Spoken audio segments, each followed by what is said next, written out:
Chabari, very warm welcome to the channel Shipra Mishra. This is Shipra Mishra and I hope you guys are doing fine. यार CUET में बहुत बड़े changes के बारे में बात हो रही है और बच्चे डरे हुए हैं कि नोटिफिकेशन आई कहाँ, कब ये पब्लिक नोटिस आया और हमें क्यों नहीं मिल रहा है, क्योंकि ये जो चेंजेस है केवल प्रपोज चेंजेस है. इनके ऊपर बहुत सारे अभी डिटेल डिस्कशन होने बाकी हैं, इनमें बहुत सारी इन्फॉर्मेशन ऐड होनी बाकी है और उसके बाद जाके ये चेंजेस आपको पब्लिक नोटिस के थ्रू मिलेंगे. बट हमारे यूजीसी चेयरमैन जगदीश जी ने जितना जो भी न्यूज को बताया, न्यूज रिपोर्टर्स को बताया, मैगजीन्स में बताया या फिर हमारी टीचिंग फ्रेटर्निटी में जो लोग डिस्कस कर रहे हैं, उसके बेसिस पे कुछ मेजर चेंजेस जो प्रपोज किए गए हैं वो आज मैं आपके लिए प्रिपेयर करके लाई हूं और वो हम डिस्कस करने वाले हैं. देखो, सबसे पहली चीज ये है कि आपके क्लास 12 के जो डोमेन स्पेसिफिक सब्जेक्ट्स हैं जिनके ऊपर आप पूरी तरीके से डिपेंडेंट थे कि यार मेरे पास अगर क्लास 12 में 3 सब्जेक्ट है तो केवल यही 3 सब्जेक्ट मैं ले सकता हूं और मैं कोई 3 सब्जेक्ट नहीं ले सकता. अब ऐसा कुछ नहीं है.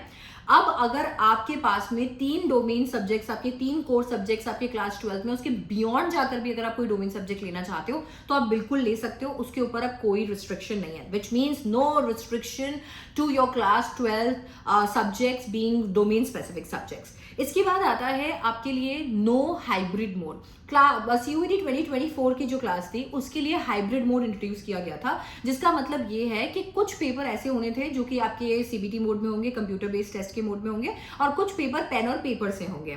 अब क्या है कि उस चीज को हटा दिया गया है. There will be no hybrid mode, केवल सीबीटी मोड होगा, जिसका मतलब है आपके कंप्यूटर बेस्ड टेस्ट लगने वाले हैं.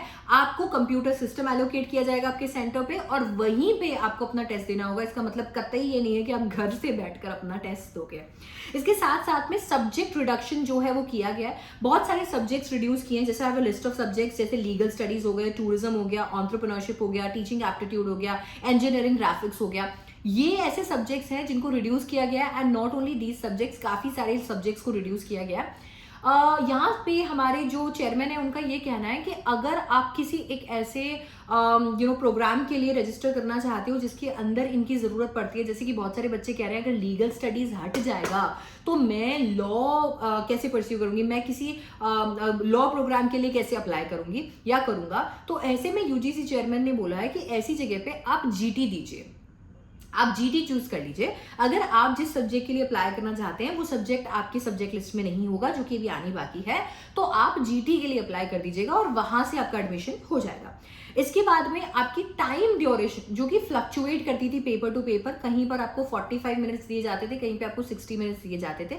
इस टाइम ड्यूरेशन को 60 मिनट्स, या फिर मैं कह सकती हूँ टाइम ड्यूरेशन में इंक्रीमेंट की बात की जा रही है कि टाइम ड्यूरेशन भी चेंज होगा. अब 60 मिनट्स का आपका एक पेपर लगने वाला है. एक ऐसी चीज जो कि बच्चों को बहुत ज्यादा डरा रही है वो है अब ऑप्शनल क्वेश्चंस नहीं होंगे. पहले इंग्लिश की अगर हम बात करें तो 50 क्वेश्चंस आपको दिए जाते थे और ये जो 50 क्वेश्चंस है, इन 50 क्वेश्चंस में से आपको 40 क्वेश्चंस करने होते थे. ये 40 क्वेश्चंस आपको आपके 45 मिनट्स में करने होते थे. अब अभी तक जो न्यूज आई है, क्योंकि पब्लिक नोटिस नहीं है, हमें डिटेल में नहीं बताया एनटीए ने कि वो क्या प्रपोज कर रहे हैं, क्या टाइम बता रहे हैं, नेगेटिव मार्किंग का अभी क्या सिनेरियो है, ये सब नहीं पता है. अभी तक जो हमें पता है वो ये है कि there won't be optional questions, which means अगर 40 क्वेश्चंस हमें आपसे कराने हैं तो there will be only 40 questions given to you in paper. अगर मुझे आपसे 50 क्वेश्चंस कराने हैं तो instead of doing 40 out of 50 questions you will have to do all of them. सारे क्वेश्चंस जो भी होंगे मैंडेटरी क्वेश्चंस होंगे. ऑफ कोर्स अगर नेगेटिव मार्किंग होगी तो टू सेव दोज मार्क्स आप अपने क्वेश्चन स्किप कर सकते हो, बट ऑफ कोर्स स्किप करोगे तो वो मार्क्स रिड्यूस होंगे. तो ये कुछ ऐसे चेंजेस हैं जो प्रपोज किए जा रहे हैं. इन पे आपका क्या थॉट है मुझे कमेंट डाउन करके जरूर बताना. मुझे पता है आपने मुझे बहुत मिस किया होगा, बट CUET के इस बिग अपडेट के साथ में मैं भी आपके लिए एक बिग अपडेट लेकर आई हूँ और वो ये है that I am back on the channel. I am going to help you with CUET class 12 and of course class 10. तो CUET 2025 या बोर्ड्स 2025 अगर आप लिख रहे हो तो इस चैनल को तुरंत से सब्सक्राइब कर लो और इस वीडियो को अपने फ्रेंड्स के साथ शेयर करो और कमेंट करके एक बार हाय जरूर लिख देना ताकि मैं एक बार वापस से सारे के सारे नाम रिवाइज कर लूं. We are starting the live classes also very soon. Okay, so yeah, don't forget to like, share and subscribe and I'll see you in the next one. Thank you so much for watching. Bye bye, take care.